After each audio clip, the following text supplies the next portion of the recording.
میرے رسول کریم علیہ السلام نے ایک مثال بیان فرمائی.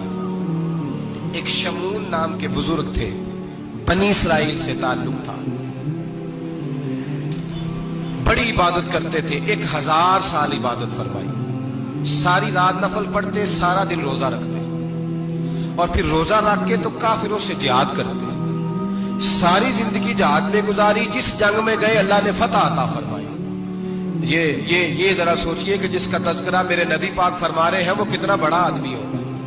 ولی اگرچہ بنی اسرائیل کے تھے لیکن اتنا زبردست ان کا جہاد کرنے کا طریقہ تھا، بڑا جہاد کیا، بڑی انہوں نے، کافر بڑے پریشان تھے کہ بندہ قابو نہیں آتا، بڑی دور تک بات گئی، بڑی جدوجہد کی، لیکن حضرت شمون علیہ الرحمہ بنی اسرائیل کے ولی تھے، قابو نہ آئے. آخر ان کی بیوی کو خریدا. اور یہ ایک دو مثالیں بیویوں کی آ گئی ہیں، خامد بھی بکتے ہیں، یاد رکھنا، بھائی بھی بکتے ہیں. اللہ ماشاءاللہ جب کوئی بکنے پہ آتا ہے تو پھر وہ اپنے معیار کو قائم نہیں رکھتا، پھر لوگ گر جاتے ہیں معیار سے. بیوی کو خریدا، کہنے لگے تو نے اس کے ساتھ رہ کے کیا وقت گزارا ہے؟ کہنے لگی کوئی سکھ نہیں پایا، ایک وقت روٹی ایک وقت کی بھوک، درویشی کا درس دیتا ہے، کچھ بھی نہیں ملا.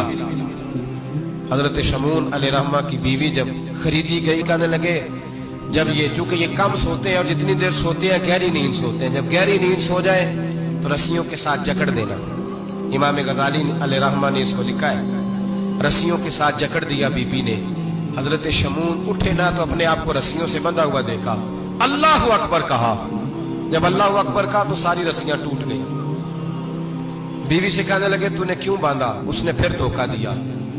کہنے لگی ہر جنگ میں لوگ آ کے بتاتے تھے تیرا خامد بڑا دلیر ہے، میں نے کہا میں بھی دیکھوں کتنا دلیر ہے. سارے ایک نیا رنگ، ایک نیا روپ، ایک نیا طریقہ، تو میں نے تو آزمایا ہے. اور یہ تو چھوٹی چھوٹی رسیاں تھی. آپ فرمانے لگے چلو ٹھیک ہے، اگر تو نے آزمایا تو پھر دیکھ بھی لیا ہے.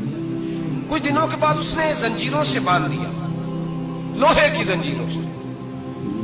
اٹھے تو بندھا ہوا پایا، اللہ اکبر کا تو زنجیریں بھی ٹوٹ گئیں. فرمانے لگے یہ تو نے کیا کیا؟ کہنے لگی دیکھنا چاہتی تھی، کچی رسیاں تو توڑ دیتے ہو، زنجیریں بھی ٹوٹتی ہیں کہ نہیں؟ ہاں بھائی ٹھیک آ کے لوگ بتاتے ہیں تو واقعی دلیر ہے، ہر جنگ میں کامیاب ہوتا ہے. اب قریب بیٹھنے لگی، کھانا اپنے ہاتھوں سے کھلانے لگی، فریب کرنے لگی، دھوکہ دینے لگی. کہنے لگی بتاؤ تو صحیح طاقت کا راز کیا ہے؟ مومن نرم دل ہوتا ہے، ایک دفعہ کوئی مسکرا کے پاس آتا ہے تو سمجھتا ہے کہ شاید یہ میرا خیر خواہ ہے، اس لیے مومن دھوکے کھاتے ہیں، دھوکے دیتے نہیں. جب اس نے محبت کے لب و لہجے میں بات کی تو جناب شمون کہنے لگے اور تو میں کسی چیز سے قابو نہیں آ سکتا. بال ان کے لمبے لمبے تھے، بیٹھتے تھے تو نیچے بال آتے تھے، ہماری شریعت میں جائز نہیں. نبی پاک صلی اللہ علیہ وسلم نے زلفے کانوں تک کی اجازت دی ہے، کندھوں تک کی اجازت ہے. کندھوں سے نیچے بال آئے تو حرام لکھا ہے اعلیٰ حضرت، کندھوں سے نیچے جائز نہیں. ان کے بال بڑے لمبے تھے، بیٹھتے تھے تو نیچے دب جاتے. حضرت شمون کہنے لگے مجھے دنیا کی تو کوئی طاقت نہیں باندھ سکتی، ہاں میرے بالوں سے مجھے باندھ دیا جائے تو پھر نہیں میں اٹھ سکتا.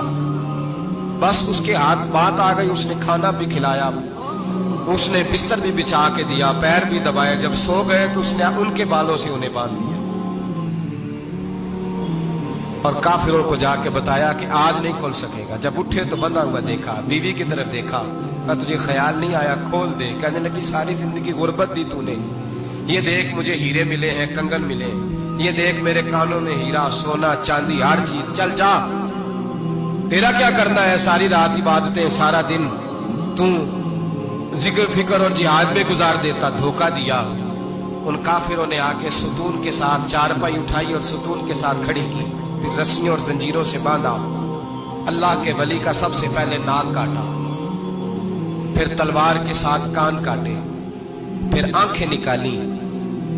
جب زبان کاٹنے لگے تو انہوں نے اللہ کو آواز دی، کہا میرے مولا میں کوئی لاوارث ہوں کہ کوئی مجھے دھوکہ دے اور اس انداز میں قتل کر دے؟ مولا میں دھوکے کھاتا رہا، میں کوئی لاوارث تو نہیں. جب یہ دعا فرمائی تو پھر بجلی چمکی، پھر اللہ کا قہر برسا. امام غزالی فرماتے ہیں وہ کافر جو آئے تھے وہ جلے، اس طرح جلے کہ ان کی ہوا بھی اڑ گئی. اب وہ بی بی دوڑی آئی اور پیروں میں بیٹھی، کہنے لگی بخش دو. آپ فرمانے لگے ساری زندگی میں تیرے دھوکے کھاتا رہا، اب اللہ کی لاٹھی چلنے لگی ہے، اس کی آواز نہیں ہوتی. اب تو خدا کے حوالے ہے. پیروں سے آگ چلی. کہنے لگے وہ دیکھنا سونے سے کیا تجھے بچائے, وہ جو تیرے ہاتھوں میں ہیرے کے کنگن ہیں انہیں کیا تیری حفاظت کرے, اب وہ جو تیرے کانوں کے اندر سونے چاندی کی بالیاں اور کانٹے ہیں اور جھومر ہیں ان کو کیا تجھے نجات دلائے. جلتی رہی, تڑپتی رہی, چیختی چلاتی رہی, اور اس طرح چیخی کہ وہ خاک بنی, ہوا میں اڑی. اللہ نے اپنے ولی کی آنکھیں بھی دوبارہ عطا فرما دی, کان بھی دوبارہ عطا فرما دی. اللہ تبارک و تعالیٰ نے پہلے سے زیادہ طاقت دی.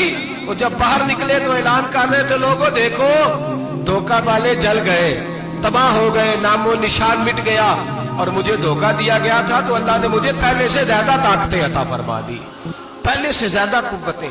دھوکہ نہ دیں, فریب نہ کریں.